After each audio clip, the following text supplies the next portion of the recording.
Member for Shell Harbour. Minister for Skills, TAFE and Tertiary Education. Can the Minister please update the House on the Minns Labor Government's work to boost states' productivity by supporting upskilling and reskilling? Yeah. Minister.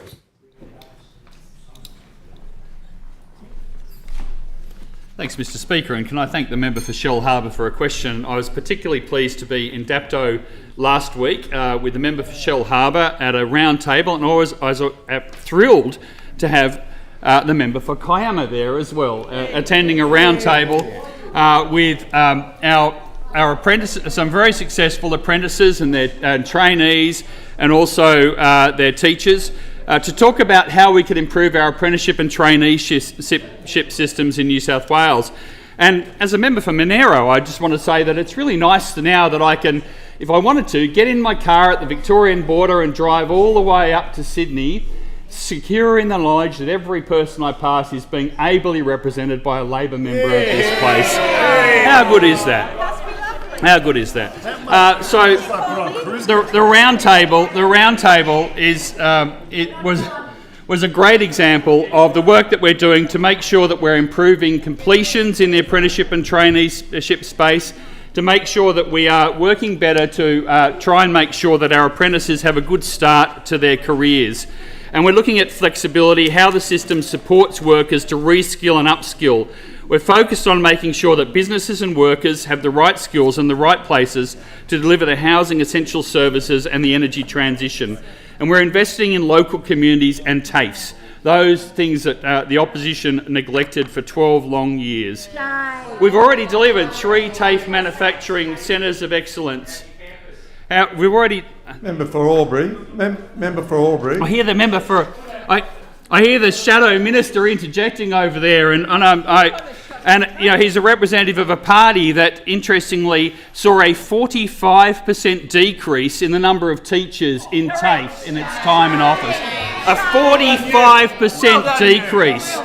4,692 less teachers in TAFE, while those opposite were in office. So, you know, it is interesting to hear from the member for Albury on that, and given the work that we're doing to rebuild TAFE, to deliver 3 manufacturing centres of excellence, which have now delivered thousands of microskills and micro-credentials across the state, including just under 500 through the TAFE Manufacturing Centre of Excellence in the Illawarra, 300 in Western Sydney, and a further 330 in the Hunter. And what that means is that people and businesses in New South Wales are accessing free TAFE microskills, stackable qualifications that allow people to equip themselves to be at the cutting edge of the manufacturing industry, to expand their knowledge and talent and further enhance the skills at work.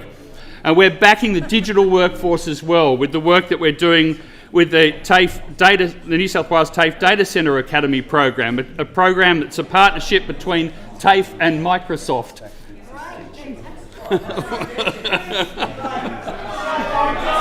No, it's not too late. Right on the clock.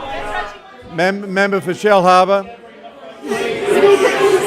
Members will come to order. It's regional. Speaker, it is such a great response. I know everybody in this House wants to The Minister has an additional 2 minutes. I do.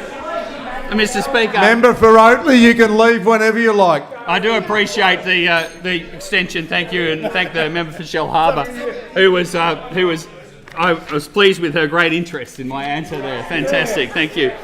Because, Mr Speaker, there's something else I want to highlight today. I was really pleased to be with the Federal Minister recently to announce a $150 million investment by the Minns and Albanese governments under the National Skills Agreement to boost completions.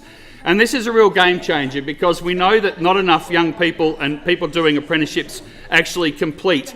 So we've committed $70 million each on growing support service and scholarships to unlock student potential and build critical skills in New South Wales, to expand target initiatives to improve training outcomes for disengaged youth, Aboriginal and Torres Strait Islander students, and to encourage women to take up trades. $19 million to develop a future workforce in critical industries, including local opportunities in the renewable energy and care sector, and $3 million in new research to establish innovation that backs evidence-based initiatives. And I know that regional members in this place will join me in welcoming the fact that one of the initiatives that I announced with Minister Giles recently was to lift the VTAS, the travel allowance, for apprentices who have to travel to TAFE, travel more than 110 kilometres round trip to TAFE, and we'll be increasing that allowance by 60% to 52 cents per kilometre. And when you talk to apprentices who are travelling to our regional TAFEs, that's one of the key things. The cost of accessing their training is one of the key things. We'll also be boosting the accommodation allowance to $70 per night, and that eligibility threshold of 110 kilometres, it has been lowered to that 110 kilometres from 120. It just makes it a little bit easier for apprentices and trainees to afford to continue their training, and that means we get more completions in the long run, helping us to fill those skills needs. Members that